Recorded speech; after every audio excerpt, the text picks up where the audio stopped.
Bienvenidos a una edición más de Perfiles 360. Hoy nos acompaña Ignacio Vollmer. Él es el presidente ejecutivo de Mercantil Servicios Financieros Internacional, ¿verdad? ¿Lo dije bien?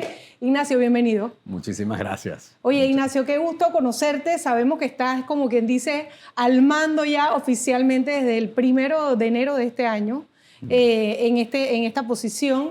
Y queremos conocer un poco, obviamente, del banco, porque están cumpliendo 100 años, y 100 años, wow, no se fuman en pipa, de verdad. Y también de esta posición y de tu trayectoria, Ignacio. Así que bienvenido. Muchísimas gracias por tenernos por acá. Claro que sí. Encantado. Ignacio, cuéntanos un poquito, porque tú estudiaste en Tulane, en New Orleans, y a mí, se me activaron un montón de alarmas de mi juventud. Pero, y después hiciste una maestría, o sea, finanzas, y después una maestría en Nueva York. Pero tú no entraste al grupo de una vez. Te quedaste en Merrill Lynch, en McKinsey, o sea, haciendo carrera. ¿Dónde te quedaste exactamente y cuántos años te quedaste haciendo como experiencia antes de entrar al grupo? Sí, mira, yo antes de la universidad, de hecho, me hicieron una maldad mis papás. Me mandaron a un colegio militar. Ah, y mira, entonces qué de ahí bonito. fui a estudiar. ¿Dónde estuviste en colegio militar? Cerca de Indiana, en un sitio en Indiana, pues en un sitio que se llama Culver. Ok. Y de ahí cuando fui a Tulane, hice finanzas y estudios latinoamericanos, un poco más por... Cambio drástico, ¿no? Hice las dos porque tenía como interés de todo el tema político de Latinoamérica, etcétera, y pues la parte de finanzas más como carrera, ¿no? Y la verdad es que yo de ahí fue una decisión muy personal de irme para Nueva York. Estuve primero un año con uno de los bancos grandes de analista y después pasé a una empresa que lo que hace es fusiones y adquisiciones de empresas en Latinoamérica. Y de hecho, mi primera conexión con Panamá Qué interesante. de trabajo fue que mi cliente era un cliente de la industria cervecera. Entonces, hace ya casi 25 años. Nos podemos imaginar, fue la compra. La compra de la Cervecería Nacional. Claro. Y el analista que tenía 23 años, que hacía la valoración y no dormía, era yo. Claro. Entonces, esa fue mi primer trabajo como con Panamá, que además fue una experiencia importante, espectacular y además a esa edad más todavía, ¿no? Y te quedas en Nueva York también después pasando por otras empresas de servicios financieros y de renombre. ¿Cuántos años te quedas en Nueva York? Bueno, en Nueva York estuve un poquito menos de 6 años entre posgrado y trabajo. Entonces, porque después también me quedé por el trabajo, por el posgrado. Por el posgrado en Sí, Nueva York. Así es. ¿En qué momento decides que es hora de regresar a casa, en sentido figurado de regresar a la empresa y volver a la empresa, que es un grupo de ustedes, ¿no? Sí, bueno, Mercantil es una empresa pública, ¿no? Sí, también, ahora lo vamos a hablar en Latinx, está cotizando aquí. Estamos cotizando acá y de hecho ha sido pública por 70 años. Yo regresé en 2 momentos. El primer momento fue en el 2002, que pasé un poco de este trabajo que tenía en Nueva York y regresé en aquel momento a Caracas, que llevaba como 10 años que vivía fuera entre universidad, colegio, trabajo. Claro. Y Ese fue el primer regreso. Sí. Y ahí hice lo que hace la mayoría de la gente que trabaja en Mercantil, hice el curso de crédito. Pero el curso de crédito no es solo un tema de crédito, sino un tema más de la cultura, de la institución. Es una forma de atraer nuevos talentos. Entonces, por lo general, teníamos clases de 10, 20 personas que entraban. Algunos ya trabajaban en Mercantil, otros venían de la universidad directa. Y algunos venían desde afuera, que en ese caso era el mío, ¿no? Entonces ahí estuve 3 años, regresé después a Nueva York otra vez a hacer mi posgrado y de ahí me fui, de hecho estaba basado ahora en Bogotá. Ok. Y estuve con una consultora y tuve distintos proyectos en distintos sitios de Latinoamérica. Estuve varios proyectos, algunos en Perú, otros en Colombia, unos en Dominicana. ¿Cómo? Inclusive tuve uno en Nigeria. Imagínate. Sí. O sea que, como toda esta experiencia, obviamente financiera, Nigeria, estar en un país como Bogotá, que es una ciudad importante, te ayudó para después regresar ya por segunda vez y definitiva por ahora al banco. ¿Qué crees que fue el aporte más importante de no haber llegado directo, sino de hacer un recorrido importante profesional? Bueno, lo primero es que o sea, yo no es que a los 7 años estaba pensando trabajar en mercantil. Eso yo creo que se dio un poco distinto. Creo que en mi caso, después de la universidad, como que yo estudiaba finanzas, quería trabajar en Nueva York. Claro, hacer carrera. Entonces lo pensé un poco más desde ese lado. Entonces esa es como que una parte. Lo otro es que yo sí creo que es bien importante, tanto por un tema personal como profesional, ver distintas cosas. Claro. Tratar de trabajar en distintos sitios, aprender de distintas personas. Entonces mis primeros trabajos yo lo que estaba buscando es dónde podía aprender más. Conocimiento. Sí, y también tener distintas experiencias personales que también son magníficas, ¿no? Qué bueno. Cuando llegas al banco, obviamente has pasado por personal, empresarial, banca patrimonial, que tiene una subsidiaria en Suiza. Has hecho como todo el recorrido. Esta posición en la que estás ahora era una posición con la que hubo una transición trabajada, era algo ya que venían trabajando con tiempo. ¿Cómo ha sido tu desarrollo dentro del banco antes de asumir la presidencia ejecutiva? Mira, yo creo que fueron como dos momentos distintos, ¿no? Yo creo que en el caso, sí, de mercantil, sí estuve en distintos roles, desde el curso de crédito, algo en banca corporativa, en PYME, en consumo, en banca personas. Pero fue como un proceso en la carrera donde tú vas haciendo tu carrera hasta que llegas en el caso de mercantil, al comité ejecutivo. Claro. Y te sientas un poco en la mesa, ¿no? Y de ahí vuelves a empezar otra carrera, yo creo. Dentro de la mesa. Claro, porque ya tú estás sentado en la mesa y entonces eso es como cuando pasas del colegio y te cambian el color de la camisa o ya tú estás Claro, más... pero hay que demostrar ahí también en la mesa. Ahí tienes que volver a empezar. Claro. Y la verdad es que la transición reciente que hubo, digamos, nosotros tenemos un equipo de comité ejecutivo de 6 personas hoy en día. Y fue algo muy manejado por la junta directiva. De hecho tuvimos asesores externos. Hubo un proceso de evaluación. Me volvieron a entrevistar a mí, a otra gente. Entonces fue un proceso bastante, muy formal. Bueno, me encanta conocer esa trayectoria y a mí me parece súper interesante cuando obviamente estudié como que el perfil, el tener esa carrera que permite tener diferentes visiones, diferentes países, diferentes financieras. Así que, bueno, vamos a hablar ahora sí lo que nos toca, esta nueva posición, este banco que hizo una apuesta grande hace 5 años en Panamá, a pesar que ya estaba hace ratito. Vamos a hacer una breve pausa y regresamos para conversar entonces de mercantil y sus planes que tienen cumpliendo 100 años. Ya volvemos.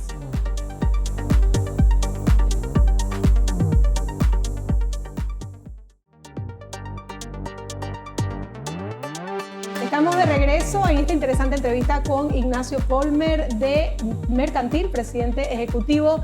Ignacio, vamos a hablar un poco de la magnitud y de este banco, que me parece que es importante ponerlo en contexto. Este es un banco que se funda en 1927 en Caracas, o sea, están cumpliendo 100 años.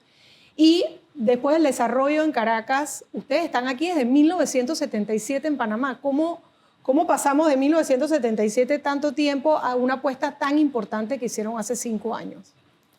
Bueno, sí, primero sí, es una empresa centenaria, ¿no? Que todas las empresas centenarias pasan por miles de cambios, cosas. Miles de cambios, y yo creo que eso habla mucho de la organización, ¿no? ¿Y cómo han podido sobrepasar tantos cambios? Porque creo que una de las cosas, y creo que escuchaba a Gustavo, que es tu papá, es el tema del emprendimiento, ser emprendedor dentro de tu propia empresa, y eso es un gran desafío, porque no hay manera de sobrevivir si no emprendemos para poder mantener 100 años una empresa vigente y fuerte. Así es. Yo creo que el mantenerse vigente es lo que hace que también las empresas cobren vida, porque las empresas al final es una mezcla de muchas personas que están trabajando para tratar de lograr algo más grande, ¿no? Pero regresando un poco a tu pregunta, si nosotros abrimos una primera operación en los 70 en Panamá, pero muy chiquitica, y a la vez abrimos una operación en Estados Unidos, más o menos en la misma época, en Florida. Y en aquel momento se compró una licencia de banco, un banco que estaba quebrado, y sencillamente lo que se estaba buscando era como darle un sitio para que nuestros clientes también puedan ahorrar en Estados Unidos y en dólares. Y en su momento pues esa fue la franquicia que más se le invirtió y más creció. Haciendo un recuento muy, muy rápido, la realidad es que en el 2017 se decidió separar ese negocio de Estados Unidos, que era ahorita es una empresa pública que está en New York Stock Exchange. Y a partir de ahí, lo que nosotros hicimos fue mudar tanto la empresa como la holding, como toda la base de Mercantil para Panamá.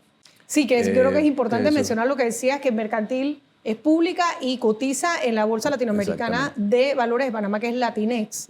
Entonces, ya todo está concentrado acá. Sí, Mercantil es una empresa panameña que cotiza en bolsa acá.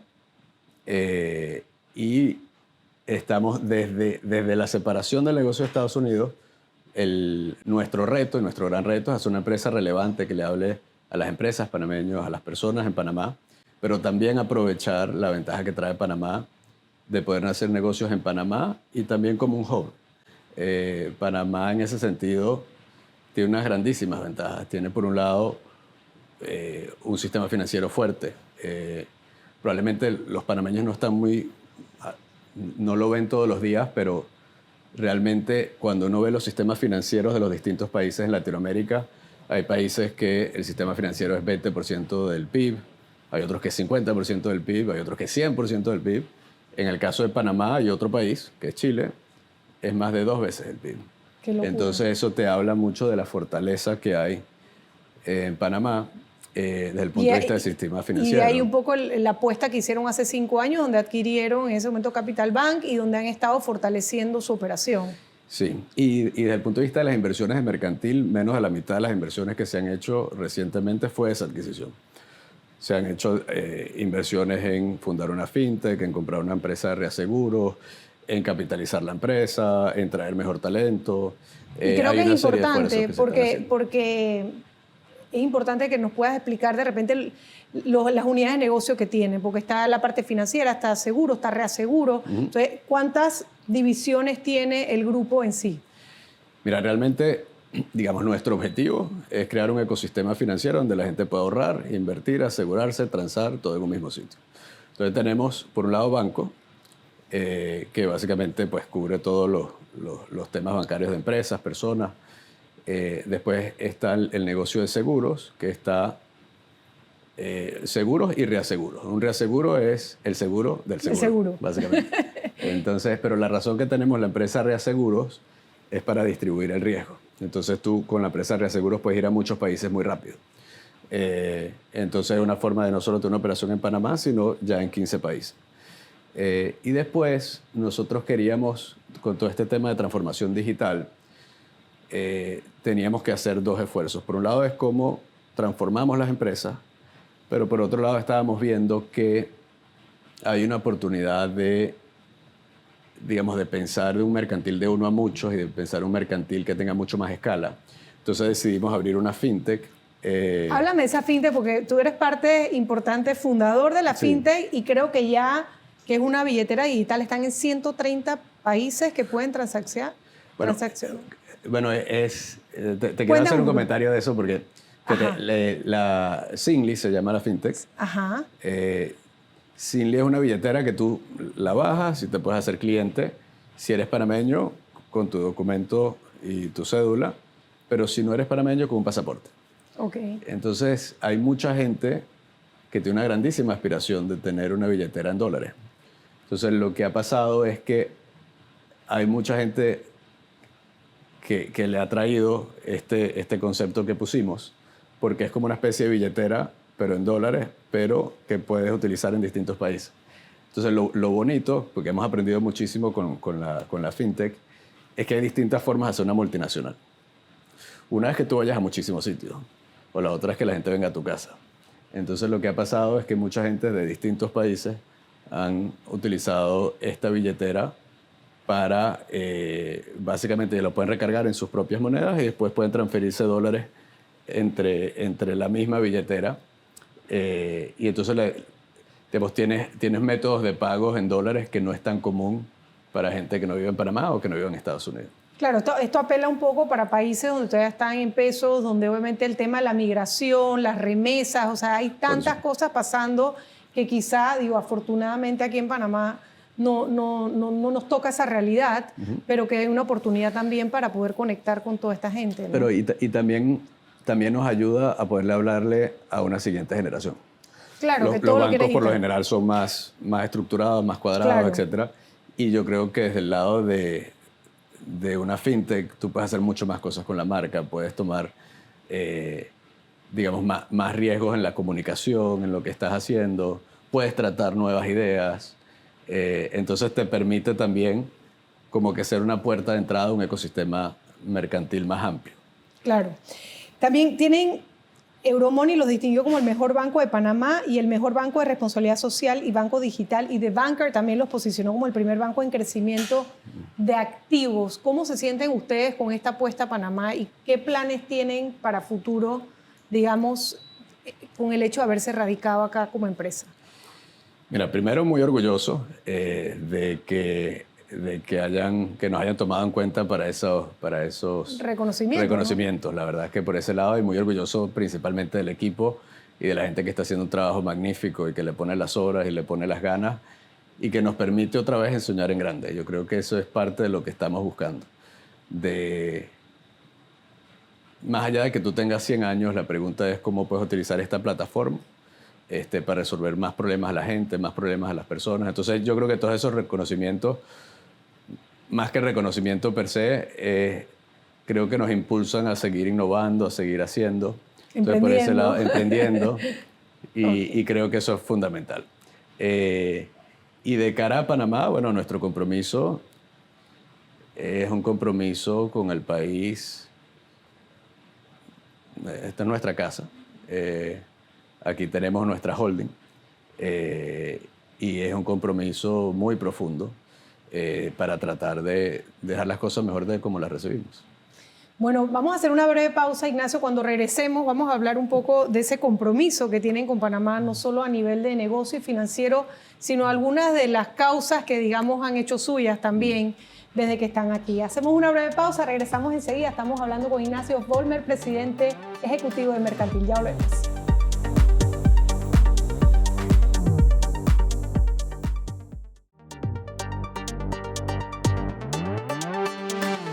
Bueno, continuamos con esta interesante entrevista, hablando un poco también, celebrando esos 100 años de Mercantil y estos 5 últimos años de ese gran compromiso y esa apuesta que ha hecho el grupo en Panamá, bueno, cotizando ya aquí en la Bolsa de Valores y trayendo todo su holding acá.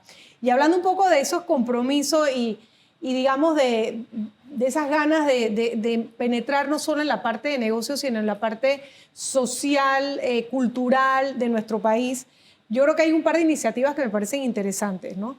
Se han involucrado mucho en la parte del arte, no solo con el Museo del Canal de Panamá, sino también con el MAC. Cuéntanos un poquito, y retratos de un país que me parece una propuesta hermosa, y ya he visto un par de los retratos.